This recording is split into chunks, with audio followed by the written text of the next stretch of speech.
Hello, it's me. Would you believe I pre-ordered this? 'Cause, I was gonna be the first guy in all of internet land to make a video about this. But, much to my chagrin, they gave out review copies to a bunch of people, like a week early. And so all these other chuds got there first. Now by the time I'm making videos, suddenly it's, oh, you're behind the curve. Just like all the teachers used to tell me in school, you're behind the curve. Uh-oh, retard alert. Retard alert, class. But anyway, this compilation's a big deal, you see. A big, huge deal. A Boogie 2988 size deal. Excuse me. Because most of the games in this compilation have never been re-released before. Not a once. This is new and exciting stuff.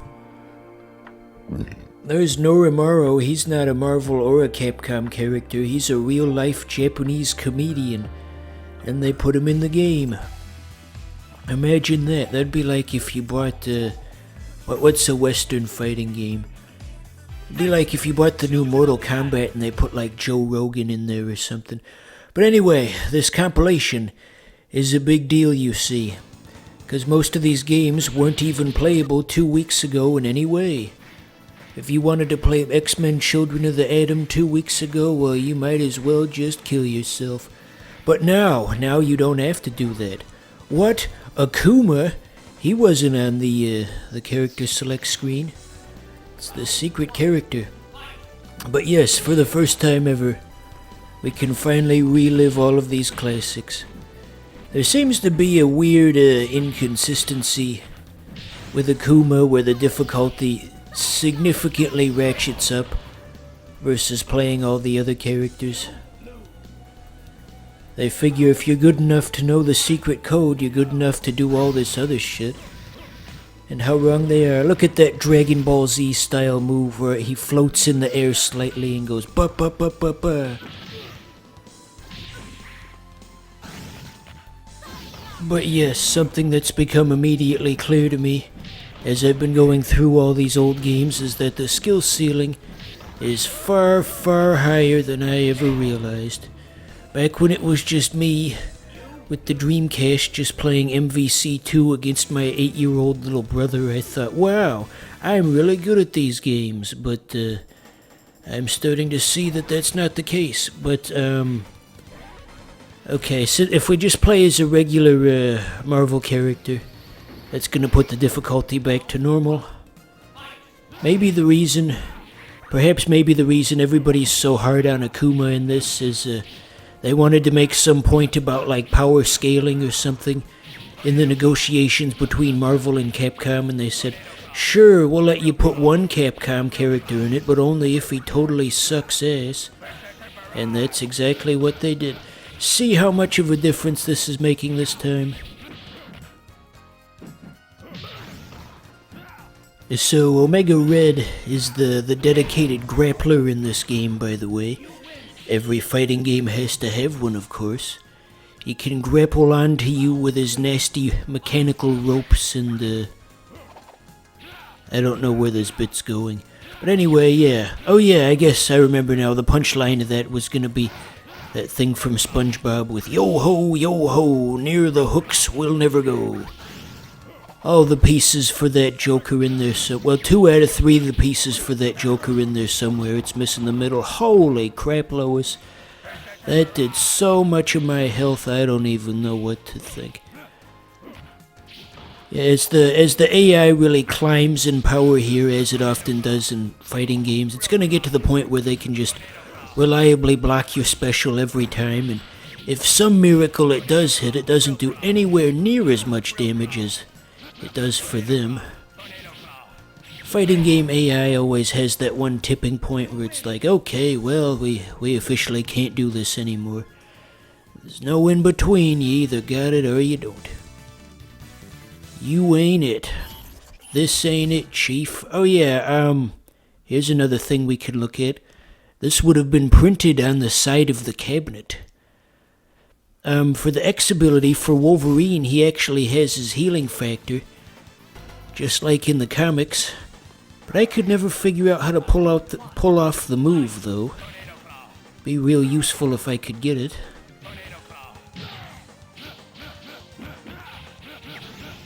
And speaking of, if we want to dive into the lore of this property a bit, Wolverine's healing factor has always had a bit of an interesting role in the series. There was that famous story arc where Magneto savagely ripped out Wolverine's adamantium skeleton because he was just being a dick. And anyway, Wolverine's healing factor was able to grow a new skeleton for him. Just grow a whole new set of bones. This shit is crazy. Ooh, we almost got him. Anyway, and his new skeleton was actually made out of bones instead of adamantium, so it allowed him to be more agile because it weighed less, and it made him much stronger as a result. And that's why, dear viewer, in Marvel vs. Capcom 2, there's two variants of Wolverine. One with the adamantium claws, and the other with the bone claws. Did you notice we broke through the stage and went to a different part of the stage, by the way? Very Dead or Alive, if I do say so myself. I think this game did it first, though. Yeah, because this one came out in '94, I think. This was the first iteration in the series that would eventually evolve into Marvel vs. Capcom. They got a little bit better at it with each new entry, and then it all finally clicked into place with MVC2, and it was glorious, dear viewer. It was the bloodiest battle that the world ever saw, with civilians standing by in total awe. The fight raged on for a century. Many lives were claimed, but eventually... Okay, this is gay. Fuck, what do we say about Colossus? Colossus was in Deadpool 2 briefly. That was kinda cool, eh? I guess. You feel like in future Marvel movies there'd be some lefty bullshit about, we can't use Colossus anymore because the Russians are bad now, and we don't want to send a bad message by promoting their ideals, and having this character is gonna promote their ideals somehow. And you know how overcautious movie companies are these days. Everything's gotta be safe and boring, or else we won't make any money. So, fuck. This one, the name of this stage is the Danger Room. It's a simulation of different environments, I guess. I don't recall seeing this in the comics ever, but I know it inspired that thing that was in the Powerpuff Girls many years later. They basically copied this idea exactly. A big simulation room where you could pretend to fight stuff, and Bubbles was falling behind the other girls, and she got all embarrassed, and she secretly went into the room when nobody else was around and turned the danger dial all the way up to 10, and it was like this big crazy thing, and yeah, I can't believe I still remember that. Speaking of which, you guys remember that one episode of the Powerpuff Girls where there was a fourth sister who was retarded and also quadruple their size, and at the end of the episode she blew up? What was that about? That's a real episode, by the way. I do not gaslight. That is not my comedic style. Rather, I say things that sound made up, but then you look them up, and they end up being true.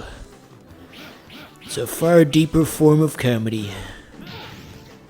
There's Professor X in the background, by the way. It was such a brilliant casting choice to get Patrick Stewart to play him in the movies. Can't picture anybody else ever doing that. Chocolate rain. Some stay dry and others feel the pain. Chocolate rain. So anyway, it would seem the danger room becomes extra dangerous on the second round. See, we've got stage hazards now. I don't think they actually hurt you, though. I think they're just there for looks. Hard to say, though. We're far enough behind that I think it's quite clear. that we're not gonna get this one. Yeah. You know, within the lore of Marvel Comics, Cyclops is actually always doing the I-beams. It's just that his visor, it holds it back, because, like, the ruby quartz that it's made of, it can, like, withhold the lasery material. So if he wasn't wearing them, he'd just be perpetually shooting out the rays. Let's see what good a different character can do, perhaps. Yes, indeed. Storm certainly wears a more modest outfit in this one compared to Marvel Nemesis. Oh, goodness me.